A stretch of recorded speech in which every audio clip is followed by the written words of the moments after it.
menyamakan muslim dan kafir, dia ambil hartanya, padahal sudah dikasih sama Abu Bakar ini persenjataan dan kendaraan. Mendengar kabar ini, fajahhaza Abu Bakar jaishan likitalihi. Abu Bakar menyiapkan pasukan untuk memerangi balik Al-Fuja'ah As-Sulami. Falamma ahassa bil jaish qala li amirihim.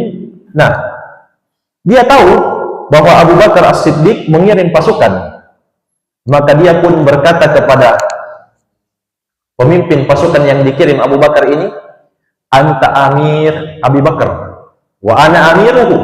Kamu pemimpinnya pasukan Abu Bakar, saya juga pemimpin dikirim oleh Abu Bakar As-Siddiq. Falam akfur, dan saya belum kafir. Artinya, kenapa kamu perangi? Saya belum kafir. Faqala in kunta shadiqan fa'alqi silah. Maka kata pasukan yang dikirim ini untuk menyerang Al-Fuja'ah As-Sulami yang diambil hartanya kaum muslimin, kalau memang kamu benar, letakkan senjatamu. Fa'alqahu, dia pun meletakkannya.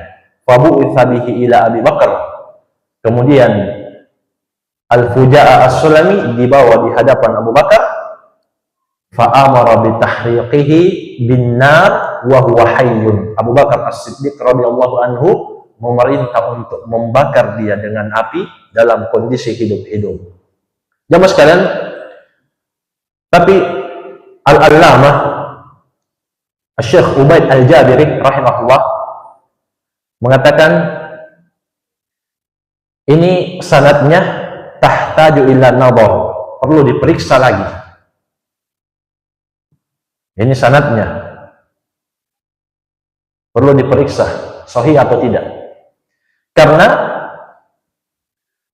ada hadis yang sahih dari Nabi SAW. Beliau mengatakan, la yu'adzibu bin nar illa rabbun nar. Tidak boleh menyiksa dengan api kecuali Allah yang pemilik api. Jadi itu yang pertama. Kalaupun disebutkan oleh Al-Allamah Al-Fauzan Habibullah saat beliau ditanya, kenapa Ali bin Abi Thalib membakar Khawarij? Jadi Ali bin Abi Thalib memerintahkan untuk membakar orang-orang Khawarij sebagai hukuman. Kata Al-Allamah Al-Fauzan, mungkin hadits belum sampai kepada Ali bin Abi Thalib. Sebab para ulama juga sepakat, jamaah sekalian, tidak ada satupun orang yang bisa mengumpulkan semua ilmu Nabi Muhammad SAW. Tidak ada. Walaupun dia orang yang paling cerdas, pasti ada luput. Atau kata Al-Allamah Al-Fauzan Habibullah, mungkin Ali bin Abi Thalib tidak sengaja karena saking besarnya kecemburuan beliau, sehingga beliau lupa bahwa tidak boleh menyiksa dengan api kecuali Allah Rabbun Nar, Rabbnya api. Dan tercabang juga pelajaran jamaah sekalian, ditanyakan ke Al-Faqih Muhammad bin Shalih Al-Utsaimin rahimahullah, bagaimana dengan raket listrik yang dipakai untuk membunuh nyamuk? Ditanya beliau, apa itu termasuk menyiksa dengan api atau tidak? Demikian pula Samahatul Mufti Al-Fauzan Habibullah ditanya juga. Kira-kira apa jawabannya? Boleh tidak bunuh nyamuk pakai raket listrik? Mereka biasa malas pakai autan toh, jadi langsung maminya dipakai itu raket listrik. Apa hukumnya? Hukumnya kata beliau boleh, la ba'sa bihi, tidak mengapa. Kenapa? Sebab itu tidak terhitung api. Tidak ada apinya. Listrik ya listrik. Nanti terjadi korslet baru keluarkan api, kan begitu. Anggaplah juga kata beliau, Kita hitung itu api. Tapi dalam syariat itu boleh. Kalau memang tidak ada jalan yang lain untuk selamat dari gangguan makhluk tersebut. Artinya, hajat yang mendesak mengharuskan seperti itu.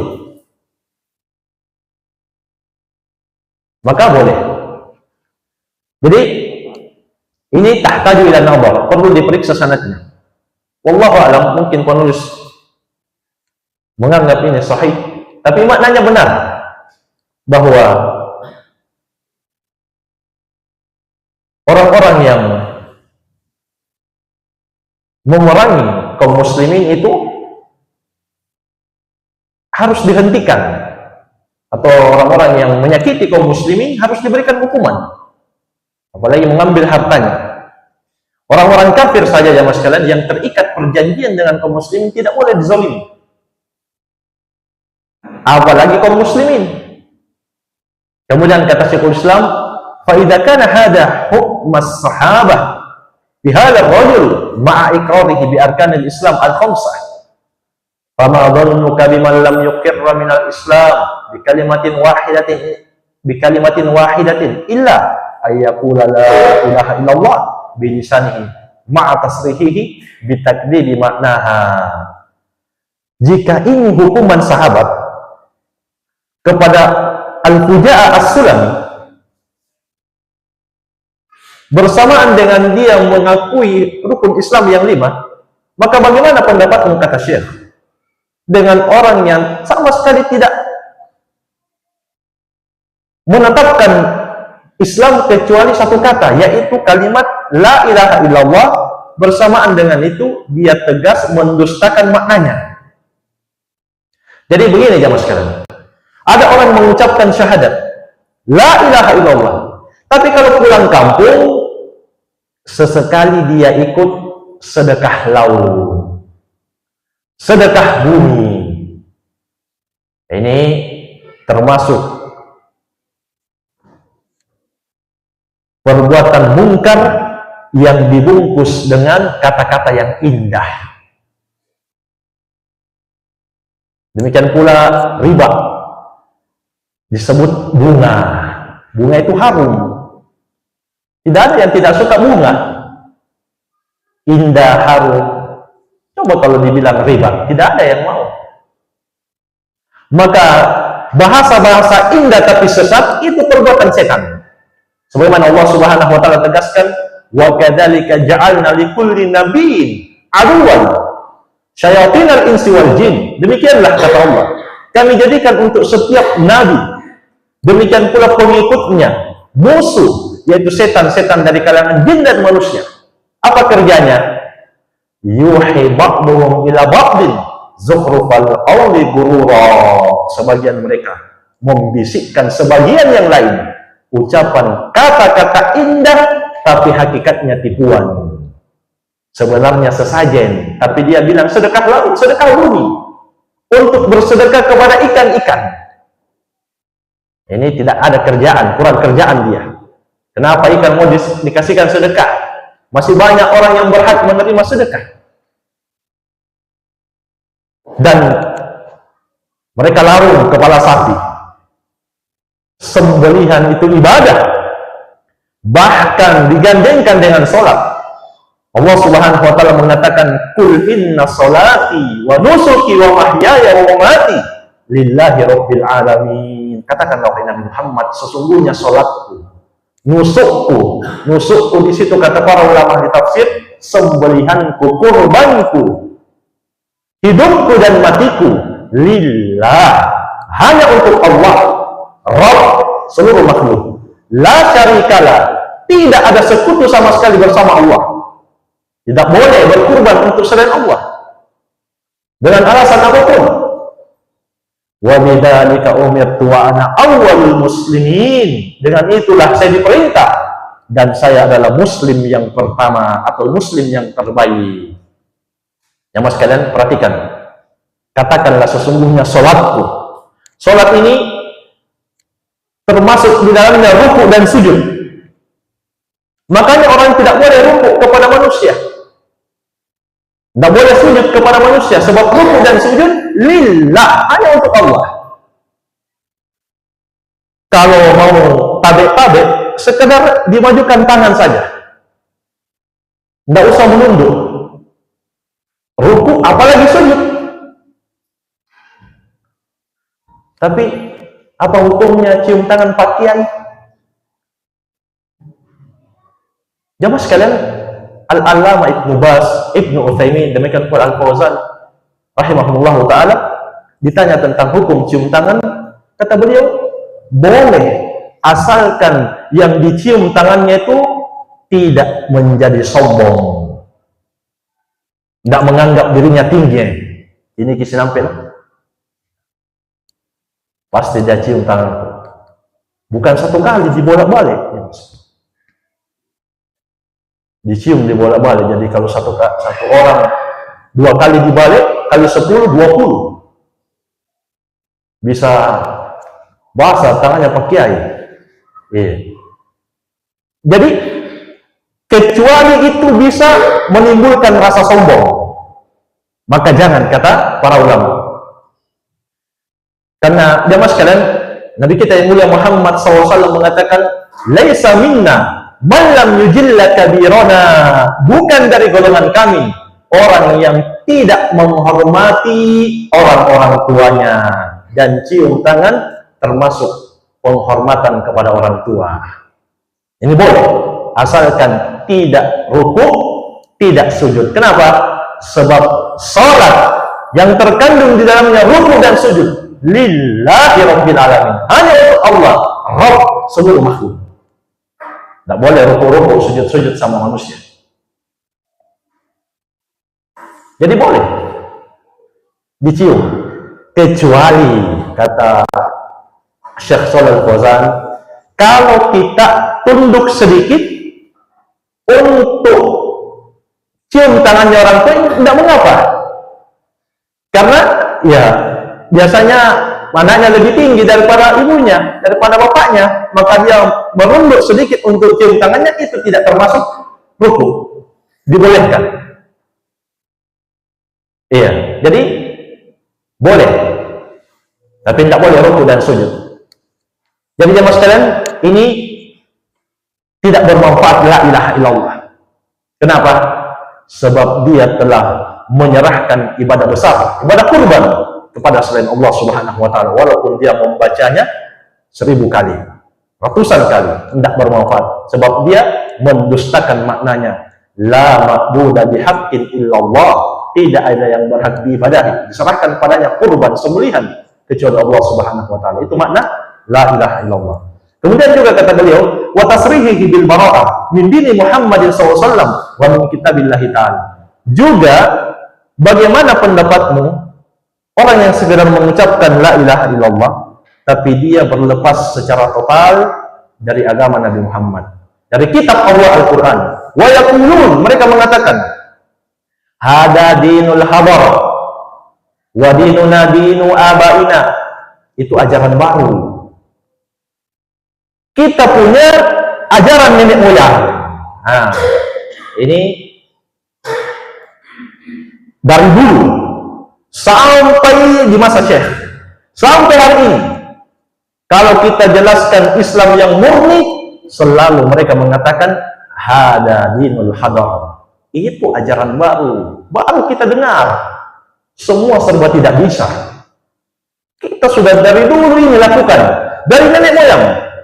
Jamaah sekalian, Allah Subhanahu wa taala mengatakan, wa idza qila lahum ta'alu ila ma anzalallahu wa ila rasul, jika dikatakan kepada mereka, ayo kembali kepada Al-Quran dan Sunnah, qalu, apa jawaban mereka? Kata Allah, hasbuna ma wajadna alaihi aba'ana, cukup bagi kami ajaran nenek moyang kami.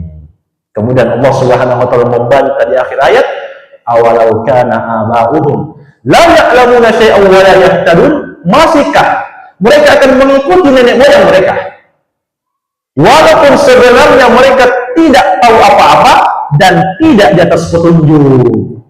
Ini celaan untuk orang-orang yang selalu berpegang teguh dengan ajaran orang-orang dulu, padahal bertentangan dengan ajaran Nabi Muhammad SAW. Jemaah sekalian, nanti pada hari kiamat hanya satu yang Allah tanyakan. Dalam surah Al-Qasas ayat yang ke-65, Allah Subhanahu wa taala mengatakan, "Wa yawma yunadihim fayaqul mada ajabatumul mursalin." Pada hari itu Allah memanggil mereka semua lalu bertanya, bagaimana sikap kalian terhadap ajaran para rasul? Dan rasul yang diutus kepada kita umat Islam adalah Nabi Muhammad SAW. Itu yang Allah tanyakan. Tidak pernah Allah tanyakan bagaimana kalian bersikap dengan budaya masyarakat. Tidak. Atau bagaimana kalian mengamalkan kearifan lokal. Tidak. Bukan itu yang Allah tanyakan. Dan satu-satunya penyesalan pada hari kiamat adalah penyesalan kenapa tidak mau ikut sunnah, kenapa tidak mau mengikuti jalannya Rasul. Dalam surah Al-Furqan mulai ayat 27, 28, 29 Allah Subhanahu wa taala menjelaskan kondisi orang yang menyesal dengan penyesalan yang sangat besar. Wa yawma ya'addu dhalimu 'ala yadayhi. Pada hari itu kata Allah, orang yang zalim ini menggigit kedua tangannya. Bukan kedua jarinya, kedua jempolnya, tidak. Dua tangannya dia gigit, saking menyesalnya dia.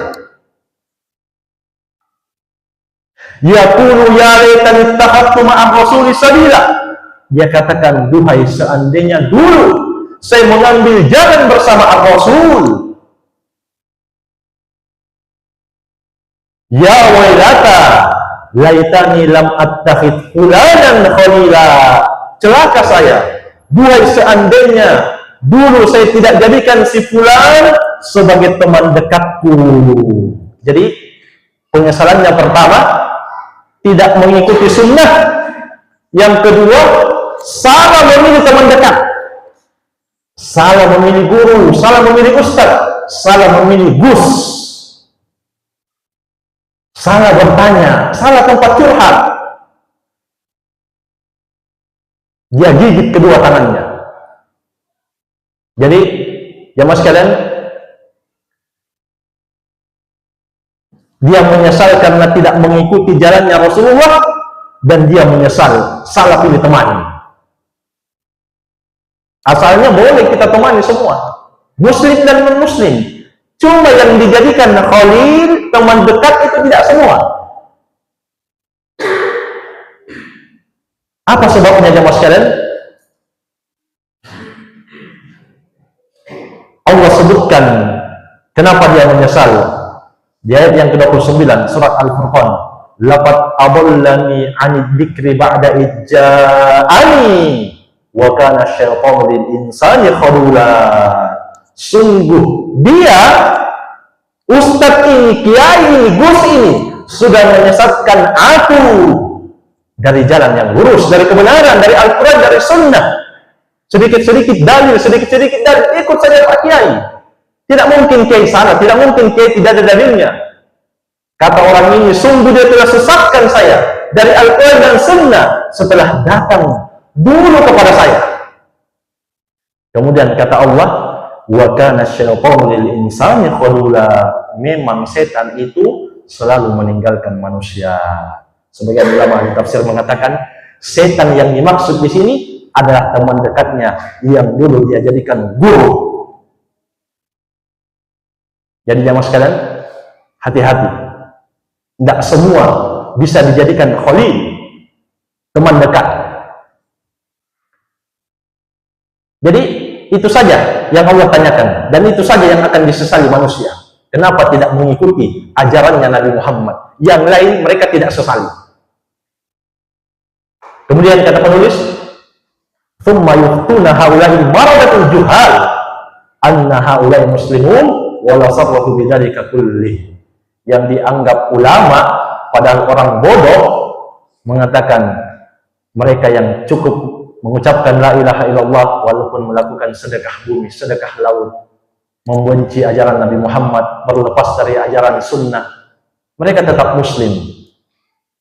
Ini yang dianggap ulama, iqaul la ilaha illallah, yang penting mengucapkan la ilaha illallah walaupun dia mendustakan maknanya. Subhanaka hada buhtanun adzim, kata penulis rahimahullah, maha suci Allah, ini kedustaan yang besar. Wa ma ahsana ma qalahu wahidun minal bawadi lamma qadima alaina wa sami'a syai'an minal Islam. Kemudian Syekh menceritakan betapa baiknya ucapan salah seorang Arab Badui, Arab pedalaman yang datang kepada kami. Jadi ada Arab Badui datang kepada Syekhul Islam Muhammad At-Tamimi rahimahullah, mendengarkan sedikit pelajaran tentang Islam. Ini loh Islam, ini ajaran Nabi Muhammad. Begini, bukan sekedar diucapkan, diyakini, diucapkan, diamalkan, dijauhi pembatalnya. Itulah ilaha illallah yang benar. Maka dia pun mengatakan asyhadu annana kufar. Berarti kemarin kita masih kafir, belum muslim, yakni huwa wa jami'ul bawadi, yaitu dia dan teman-temannya. Wa asyhadu annal mutawwi' alladhi yusammina ahlal Islam annahu kafirun. Dan dia juga bersaksi bahwa yang dianggap ulama ini juga sebenarnya terjatuh ke dalam kekufuran. Kenapa? Karena dia menganggap muslim orang yang sekedar mengucapkan la ilaha illallah walaupun melakukan pembatalnya. Tamma walhamdulillah rabbil alamin wa sallallahu ala Muhammadin wa alihi wasallam. Selesai kitab ini, segala puji bagi Allah Rabb alamin, Rabb seluruh makhluk. Kemudian beliau bersalawat. Jadi Wahabi juga salawat. Wa sallallahu ala Muhammadin. Semoga salawat Allah tercurahkan atas Muhammad. Maksud salawat di sini at-tana minallah indal mala'il a'la, pujian Allah di hadapan seluruh malaikat untuk Nabi Muhammad, bukan Allah beribadah. Jadi sebagian khatib saya pernah dengar, semua ibadah tidak dilakukan oleh Allah kecuali satu ibadah, ibadah salawat. Jamaah sekalian, Allah Subhanahu wa taala itu makmur, ilah, yang diibadah, yang disembah, bukan Allah yang beribadah. Tidak pernah Allah beribadah, justru Allah yang diibadahi. Selawat di sini maknanya at-tana'u minallah indal mala'il a'la, pujian Allah di hadapan para malaikat untuk Nabi Muhammad, itu maknanya salawat. Kadang juga salawat bermakna doa.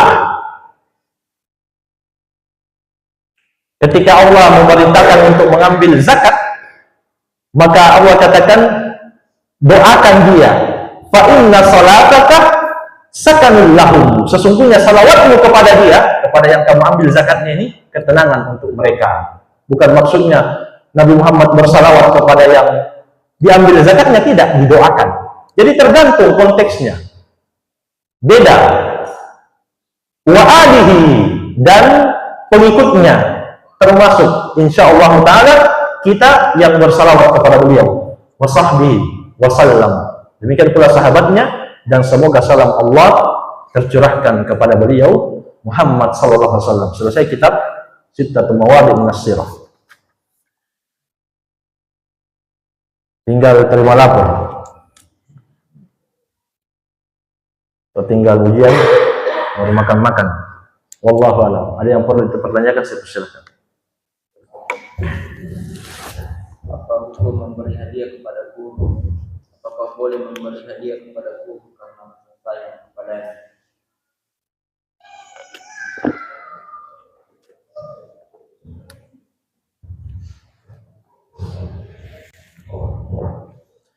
Apa hukum memberi hadiah kepada guru? Jamaah sekalian, kalau akad dari sekolah, guru itu tidak boleh menerima apapun, supaya perlakuan dia kepada murid sama, adil, tidak berbeda. Kalau dia berikan hadiah, Ustaz Zul kemarin bilang,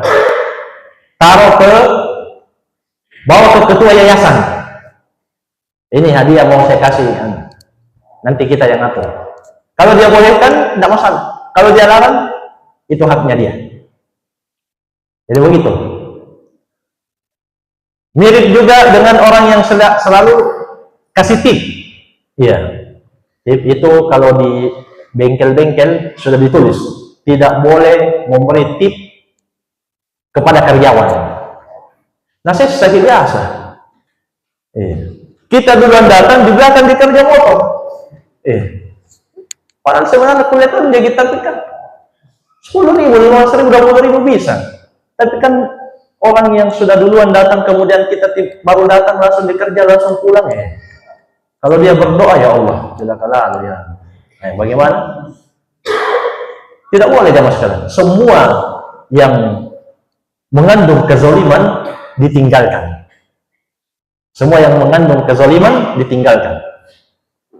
Kalau mau kasih hadiah guru, pensiun pi, insyaallah. Atau tidak mengajar di situ, tidak ada hubungan dengan dia. Itu lebih aman. Iya, tapi jarang ada kurangnya. Iya. Saya jarang mendengar ada yang kasih hadiah gurunya kalau sudah tidak mengajar. Iya. Biasa pun nasi gap atau di pasar ada tenan atau guru. Iya. Karena sudah tidak belajar di situ. Dia sudah jadi bos, dia sudah jadi polisi, sudah jadi dokter. Ketemu gurunya di pasar, jangankan kasih hadiah, tegur saja belum tentu. Itu biasanya ada U di balik B. Wallahu a'lam. Hindari. Ada yang lain, saya persilahkan. Fadil. Apabila seseorang yang melakukan investasi kemudian dengan adanya perjanjian sekian persen dari modal yang dia dapat itu apakah termasuk riba? Bagaimana yang Ya, jemaah sekalian, Nabi SAW mengatakan al-muslimuna ala syurutihim. Kaum muslimin itu di atas syarat-syarat mereka. Jadi sebelum kita akad, misalnya kita yang pemodal, dia tenaganya, atau sebaliknya, dia yang modali, kita tenaganya. Bagaimanapun bentuk pembagiannya di awal, maka hukumnya boleh. Selama tidak ada kezaliman. Yang tidak boleh itu yang rugi cuma satu pihak, tapi kalau untung dua-duanya. Sebagian tempat penyimpangan uang dia bilang ini akad kerjasama. Ada ustadz yang tanya, kalau rugi bagaimana? Saya juga rugi karena akad kerjasama. Karena kerjasama itu untung sama untung, rugi sama rugi. Dan ketahui saja mas sekalian, yang namanya usaha itu kadang untung kadang rugi, tidak mungkin untung terus. Dia bilang yang punya ini, enggak Ustaz, kita tidak dirugikan. Perusahaan saja yang rugi, ya ini enggak, beda. Berarti ada kezaliman di situ. Jadi kalau akadnya di awal dibagi, yang punya modal 30% atau 40%, yang bekerja 60% atau sebaliknya, maka boleh. Itu bukan riba. Karena definisi riba, kullu qardin jarra naf'an fa huwa riba. Setiap manfaat yang diambil di belakang hutang itu riba. Sampai Syekh Shalih Al-Fauzan ditanya, apakah termasuk mengambil manfaat? Orang ini memberikan pinjaman tapi dia bisik-bisik sedikit. Doakan anak. Iya. Dia bilang Syekh Fauzan sebaiknya dihindari. Kenapa? Itu kan manfaat juga. Pas pinjam kita doakan saya nih. Demikian pula tidak pernah bawa ikan. Sekali sudah dikasih pinjam. Allah menyerah mulu. Ini ada U di balik B, manfaat di belakang pinjaman. Ini juga bisa dihitung riba. Jadi itu kaidahnya, sebutkan oleh para ulama, kullu naf'in atau kullu qardin, setiap utang, pinjaman, jarra naf'an fa huwa riba. Dia mengambil manfaat, maka itu riba. Iya. Baik. Jadi Allah Subhanahu wa taala mengatakan, ya ayyuhalladzina amanu taqullaha wa daru ma baqiya minar riba. Wahai orang-orang yang beriman, takutlah kepada Allah, tinggalkanlah riba. In kuntum mu'minin, jika kalian benar beriman. Kemudian Allah ingatkan dengan peringatan yang tegas, fa illam taf'alu fa'danu biharbin minallahi wa rasulih. Jika kalian tidak mengindahkannya, tidak melaksanakannya, maka ketahuilah Allah dan Rasulnya akan memerangi kalian. Ini wallahu a'lam. Jadi tidak mengapa kalau bagi hasil sesuai dengan perjanjian di awal. Wallahu a'lam. Ada yang lain saya persilakan. Ya, benar. Namanya itu di Misal. Tapi bukan besar. Saya biasa disuruh. Apa saya tolak itu namanya mana? Dasar saya. Sekarang atau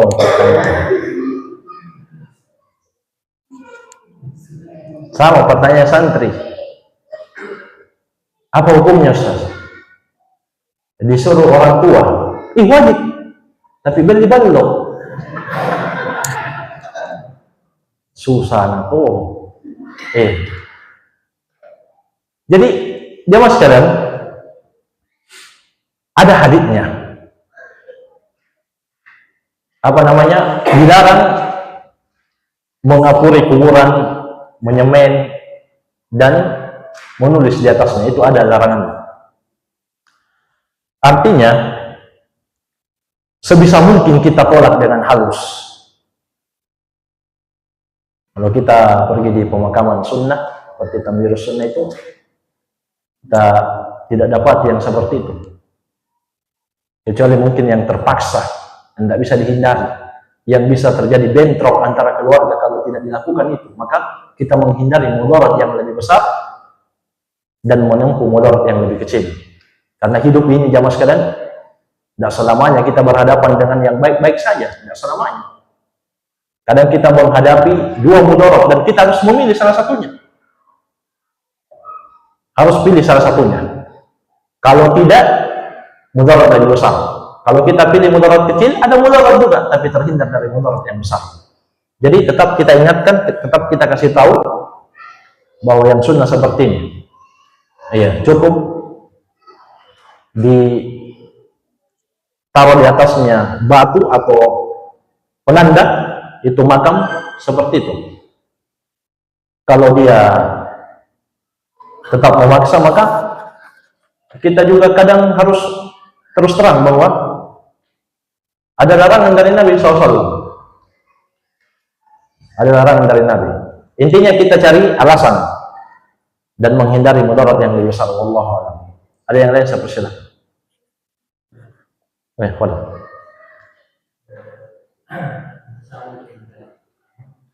Kalau punya kita diberi pimpinan, kemudian itu kita orang itu sudah, sudah itu cuma. Iya. Baik. Jemaah sekalian, dulu ada orang yang diutus oleh Nabi untuk memungut zakat. Tapi dia dapat pemberian. Dia bilang, ini zakat ya Rasulullah, ini hadiah untuk saya. Kemudian Nabi berdiri mentahdir. Kata beliau, apakah kalau dia duduk di rumahnya dia tetap dapat hadiah itu? Dan beliau juga mengingatkan, hadiah al-ummal buhurun. Hadiah untuk para pekerja itu adalah harta haram. Karena dia sudah dapat gaji.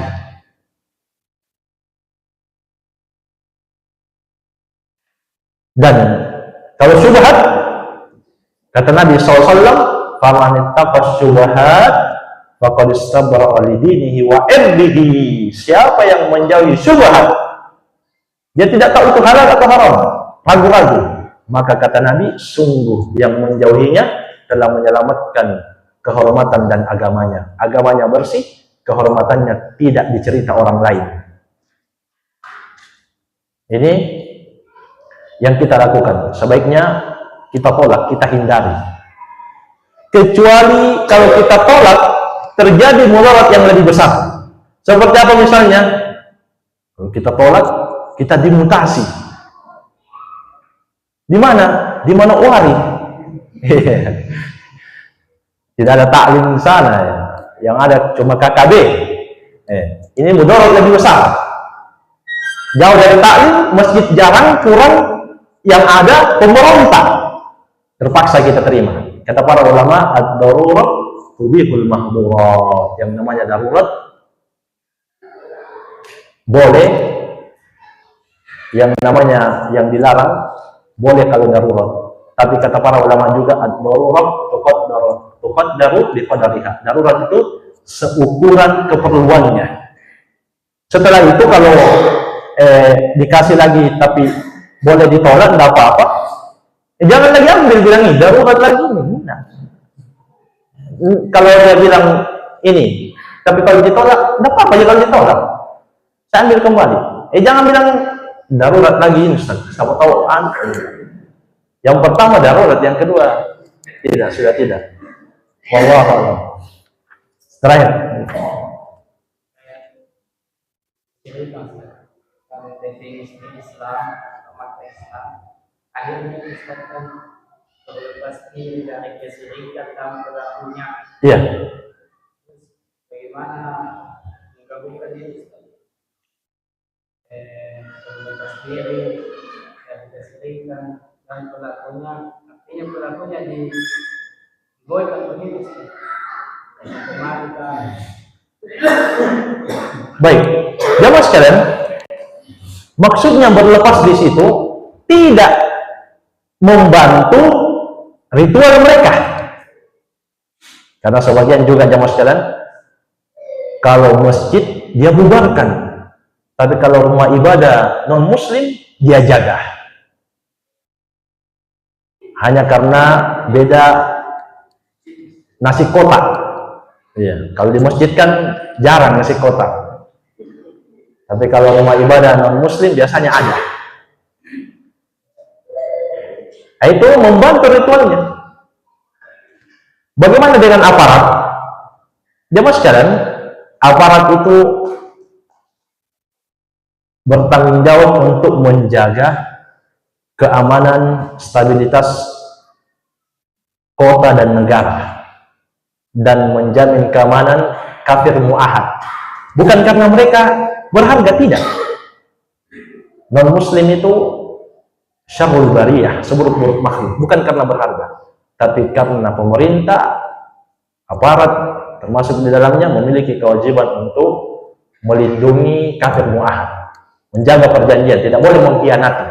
Karena itu Nabi mengatakan, man qatala mu'ahadan lam yarah raihatal jannah. Siapa yang membunuh orang kafir yang terikat perjanjian, masuk di dalamnya, kata Al-Hafidz Ibnu Hajar, duta-duta besar dari non muslim, masuk di dalamnya turis yang mendapatkan stempel cap visa dari pemerintah muslim, masuk di dalamnya orang-orang non muslim yang hidup di tengah kaum muslimin. Ini kata Nabi, siapa yang membunuhnya maka dia terancam tidak mencium bau surga.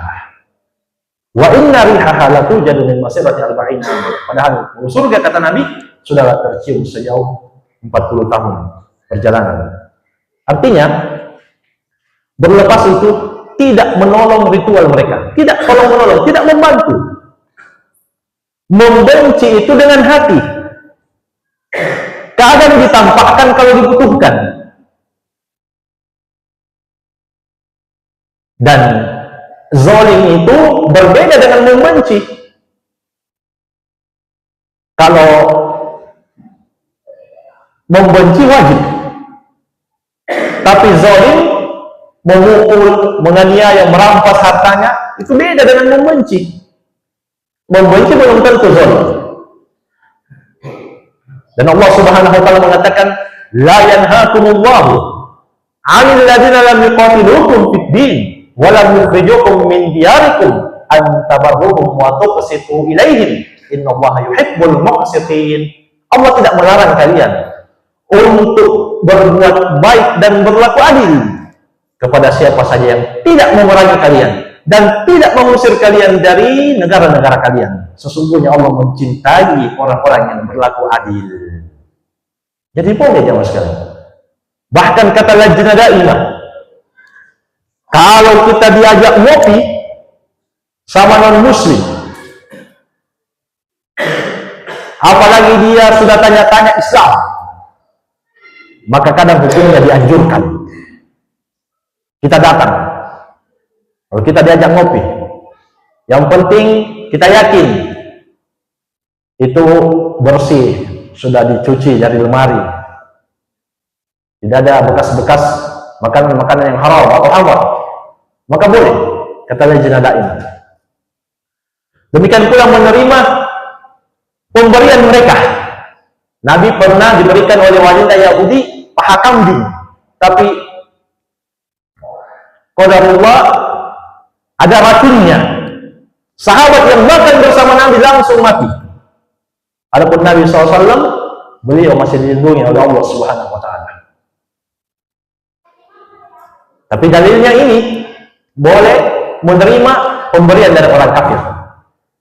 Bahkan jemaah sekalian, waktu Abu Thalib mau meninggal, musyrik ini, Nabi datang menjenguk. Demikian pula anak muda pelayannya, Nabi Muhammad Yahudi, datang juga beliau menjenguk. Benci-benci, tapi zalim tidak boleh. Apakah Nabi Muhammad tidak membenci karena agama kepada pamannya? Beliau benci, tapi beliau cinta secara tabiat. Di antaranya firman Allah Subhanahu wa Ta'ala, Allah katakan, innaka la tahdi man ahbabta. Sesungguhnya engkau Nabi Muhammad tidak bisa memberikan hidayah Islam kepada siapa yang kamu cintai. Allah katakan kamu cintai. Cinta apa di situ? Cinta antara ponakan dan paman. Sebatas itu saja. Cinta kekeluargaan. Tapi beliau benci karena agama. Tapi tidak menutup pintu dakwah, menasihati. Maksudnya di situ tidak kita bantu ritualnya, tidak kita tolong ritualnya, tidak kita setujui, tidak kita apalagi membantu memerangi kaum muslimin, jangan. Itu termasuk pembatal keislaman sebagaimana yang telah lewat di pelajaran Nawaqidul Islam. Baik. Jemaah sekalian, ini secara ringkas jawabannya, membenci bukan berarti boleh menzalimi. Sudah masuk waktu? Alhamdulillah, pas. Iya.